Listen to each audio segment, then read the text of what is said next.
আমি অনলাইনে আম বিক্রি করি, যেহেতু আমি আমে প্রিজারভেটিভ ব্যবহার করি না, ফলে আম ক্রেতার ঠিকানায় পৌঁছতে পৌঁছতে দু একটা আম নষ্ট হতে পারে। এর ক্ষতিপূরণ কে দিবে, ক্রেতা নাকি বিক্রেতা? খুবই সময়োপযোগী এবং প্রাসঙ্গিক একটি প্রশ্ন।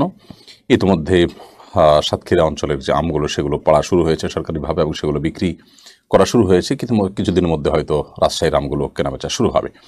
যারা অনলাইনে আম কেনা বেচার কাজ করেন তাদের জন্য খুবই গুরুত্বপূর্ণ বিষয়টি, যদি বিক্রেতা তিনি আম ক্রেতার ঘর পর্যন্ত পৌঁছে দেওয়ার দায়িত্ব নেন, অর্থাৎ ডেলিভারিটা তার দায়িত্বে থাকে, ক্রেতা কেনার সময় এভাবে কিনেন যে আম আপনি আমাকে পৌঁছে দিবেন, তাহলে সেক্ষেত্রে যদি আম নষ্ট হয়ে যায়, পচে যায়, তাহলে সেক্ষেত্রে তার দায়ভার ক্রেতাকে বহন করতে হবে।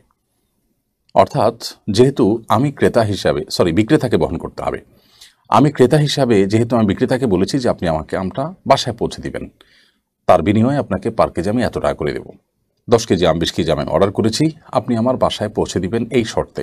সো বাসায় পৌঁছে দেওয়াটা আপনার দায়িত্বের মধ্যে পড়ে।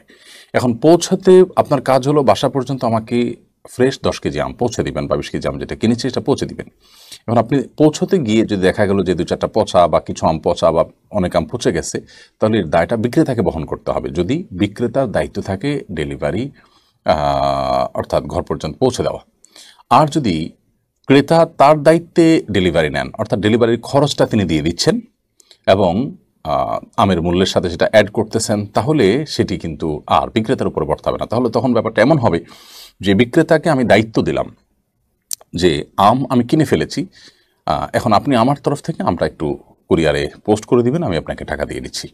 তাহলে সেক্ষেত্রে এবার কুরিয়ারের এই সময়কালীন সময়ে যদি আম নষ্ট হয়, তার দায় দায়িত্ব বিক্রেতার উপর আর থাকবে না, কারণ বিক্রেতা তখন তাকে সেক্ষেত্রে ঘরে পৌঁছে দেওয়ার দায়িত্ব তিনি নিচ্ছেন না। যখন দিয়েছেন তখন তিনি ফ্রেশ আম দিয়েছেন, এখন ক্রেতা নিজের দায়িত্বে তিনি কুরিয়ারের খরচ বহন করা এবং কুরিয়ারের দায়িত্বটা তার।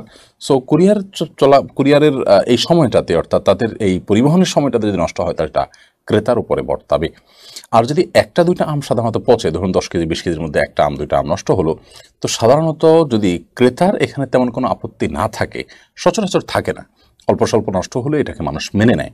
যদি সেটা হয় তাহলে সেক্ষেত্রে তখন আর বিক্রেতার উপরে এর কোনো দায় দায়িত্ব থাকে না। অর্থাৎ ক্রেতা বিক্রেতা উভয়ের কোনো একজন, যার অধিকার একটু নষ্ট হয়েছে, তিনি যদি জিনিসটাকে মেনে নেন এবং এটা তার কোনো উচ্চবাচ্য না থাকে, কোনো অভিযোগ না থাকে, তাহলে সেক্ষেত্রে আর কারো কোনো দায় দায়িত্ব থাকে না। তাহলে সার কথা হলো, বিক্রেতাকে যদি বলা হয়ে থাকে আমার বাসায় আপনি আম পৌঁছে দিবেন, আমি আম এর বিনিময়ে আপনাকে এত টাকা দেবো, তাহলে পথে আম নষ্ট হলে তার দায়িত্ব বিক্রেতার। আর যদি বিক্রেতা বলে যে আমায় বিক্রি করলাম, ডেলিভারি চার্জ আপনি দিলে আমি কুরিয়ার করে দিতে পারি, তাহলে সেক্ষেত্রে যদি নষ্ট হয় তার দায় দায়িত্ব ক্রেতার, বিক্রেতার নয়।